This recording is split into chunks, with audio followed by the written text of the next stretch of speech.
Hi, I'm Carlton D'Silva. I'm the CEO and CCO of Hungama Digital Services.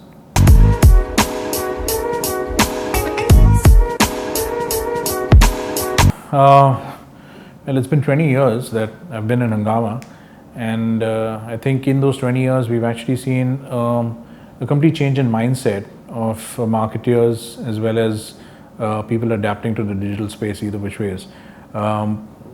We've seen a lopsidedness in the very beginning where there was extremely large traditional campaigns and last three slides being digital, which was there.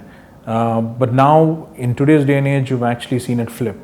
So when most agencies actually go across to clients and ask them, what do you have for me?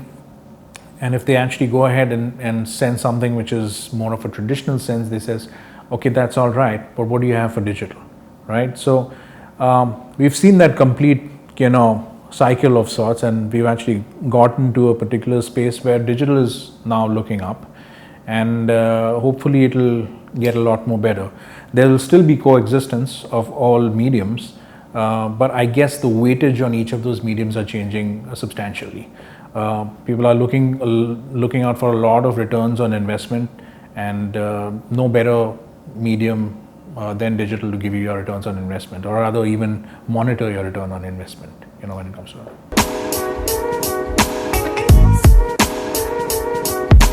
So to be honest, I've never actually, it was not my goal to get into advertising. I was always wanting to get into the film side of things. I was a cell animator before I actually got into the internet. Actually I was in between jobs when I got into the internet. I didn't know where this particular medium was going to take me, but I kind of stuck into it because it kind of, I exercised all my skills of sorts when it came down to print, interactive, digital forms of mediums, right, or artwork of sorts. I was just at the right place at the right time. I would say that luck has a big part to play in it. With regards to the second part of your question, I think when we did start in the digital space, it was probably one of those mediums where people used to just check box and say that I have done something on digital.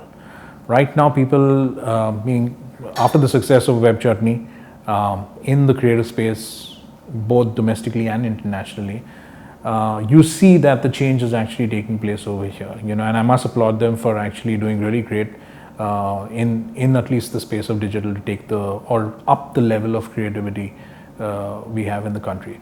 So it is moving in the right direction. I'm hoping that it gets even more better and there's more agencies actually, coming out and doing good in the space.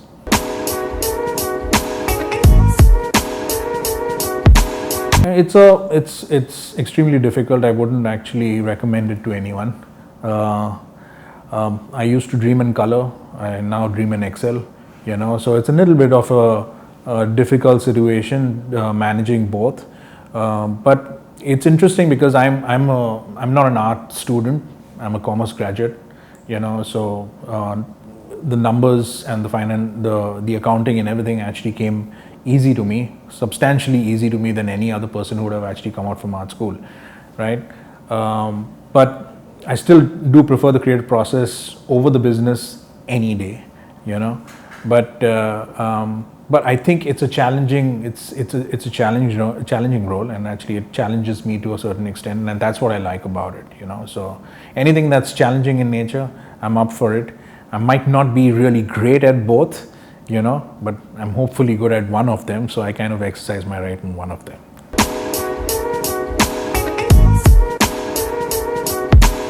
I think there are a fair number of agencies who are already using AI to craft better communications. I think we are living in the age of personalization. I don't think you can do carpet bombing advertising. You have multiple cohorts and multiple kinds of TGs across. When you have a product which is appealing to multiple segments of audience, you have to figure out exactly what appeals to them most and communicate with them in that specific manner, right? And I think the only way you can do that is through AI and the data that you get out of it. I think there are some agencies which have already started using it. I don't think you need to be scared of it. It is something which is only going to enhance the communication and better the communication, and probably even better your results, moving forward. But there has to be some human intervention at all points in time, because there are many nuances which basically AI will not actually end up giving you, right? Which only the emotional aspect and everything, you can figure it out. A human can figure it out and make the necessary tweaks in that piece of communication when you're putting it out there. So I think it's very apt that I think even traditional companies should start using data-driven AI-based stuff to actually help them in their pieces of communication also.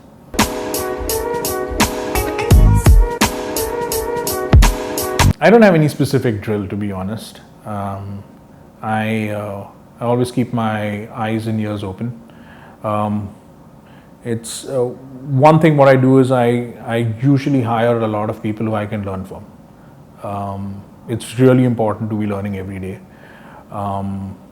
Meaning, I've recently discovered online courses like Udemy and all that stuff, and it's interesting how those courses are so simplistic in nature, and you learn a skill every now and then, right? So I think it's for me, it's a constant process of learning, not only through the people who I interact with, but also the people who I hire. If I hire a person who I cannot learn from, it's actually wasteful.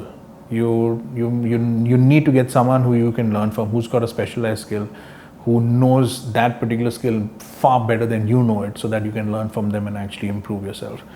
So to me, I think it's always like that way. Always keep your ears and eyes open.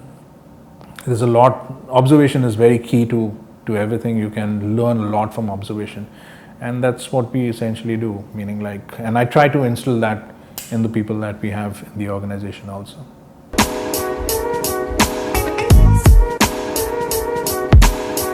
So moment marketing is, I think it's essential for great PR. It's essential for being relevant to the audience that you have right now.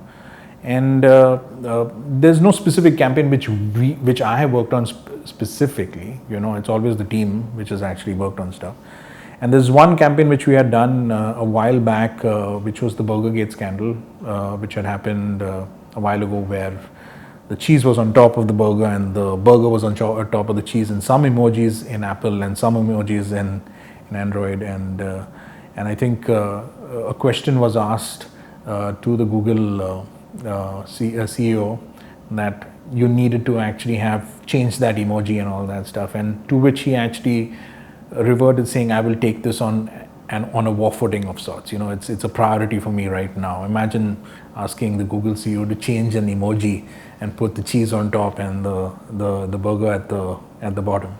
But I think that was a really good that was a really good trending topic at that point in time, which was actually happening. And I think we did a really, whilst all the burger companies like McDonald's and KFC and Burger King were fighting against each other with regards to all that pieces of communication, I think we put out a lovely piece of communication on Pepsi, which says no matter which way you have your burger, whether it's a cheese on top or the drink is always the Pepsi, right, which goes with it. So I think that was a nice one. It was really quickly done, and actually even it's important to actually moment marketing is very important when it comes down to even brand managers, because they need to make that decision at that particular given time. And it's important to actually note that the brand managers at Pepsi also gave a go ahead with something like that and quickly got something up at that point in time. And I think it did really well for us. I think it got featured in a number of spaces also. I think it got featured in probably one of the mainstream media channels also.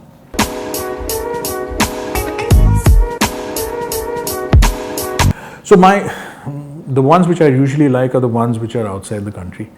It's never in the country. Though the web chutney campaigns did come close to it, I like the thought of the Hagglebot. It was an interesting one, and the Instagram, the audio Instagram, the hunger. Swaggy voice. Yeah, the voice of hunger, right? The voice of hunger. It was was quite nicely done. It had a nice ring to it. It was new, it was relevant, so it kind of like worked, and it was a nice campaign. But my all-time favorites, I wouldn't say that's my all-time favorites, but my all-time favorites would definitely has to be the Oreos stuff, which was the 100-day thing where they quickly took a trending topic and actually created content out of that particular thing. That was their birthday celebration also. That was brilliantly done. I love the way the JFK library had put up a whole a really brilliant interactive website right across. It was a brilliant campaign which I liked. And another old campaign which was done, which was actually called Type R.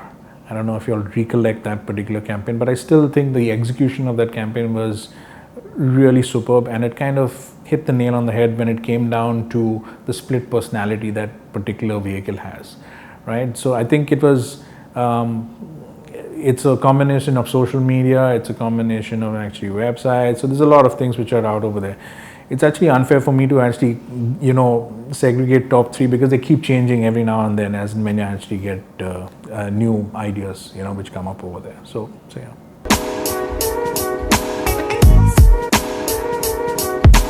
They need to adopt AI. Okay, that's one. Two is don't worry about grammar on your social media. Okay, a lot of clients who I've faced, or rather which we dealt with in the past also, worry a lot about the kind of communication which goes out. Honestly, social media posts are a day or two, and then the next post takes over. So don't worry about that particular bit. And thirdly, minimalist design. Design is actually coming into a very minimalist form of sorts. So I think we need to adapt something like that. Sometimes a lot of people want to kind of like, we've got X amount of space, let's fill all that space up, with design. But no, I think there is minimalist design which is actually taking over in every form. It's not only on the digital space, right across. So, adoption of minimalist design is also there.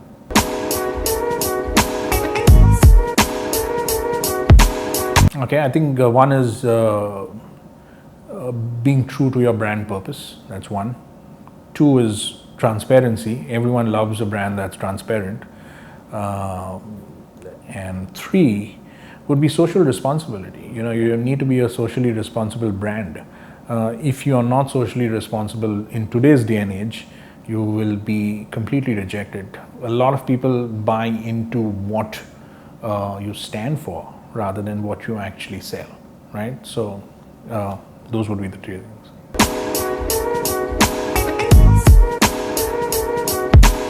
Well, you've got to actually state Nike. There's no better brand than Nike, which actually understands the fast-changing pace of consumers. So Nike is one. I would say Nike would be one of them. IKEA is another great brand, which is actually really changing as far as even products are concerned. Thirdly, I would say even BMW. BMW as a brand, very snooty at the very beginning, but now they're actually becoming a lot more youth-oriented. So I think they're seeing the change in consumers and they're adapting accordingly. So I think BMW, Nike, and IKEA.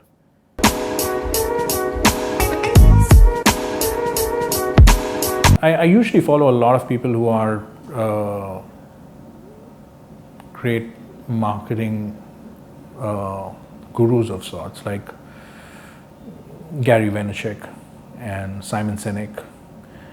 I also follow a guy called Chris Do. I don't know if anyone's heard of him, but Chris Do from the future is excellent in his ways of actually trying to figure out problems that we might have in design and marketing to brand managers, marketing design to brand managers. I think he's brilliant when it comes down to that, and his small, quick ways of actually working around a problem is excellent.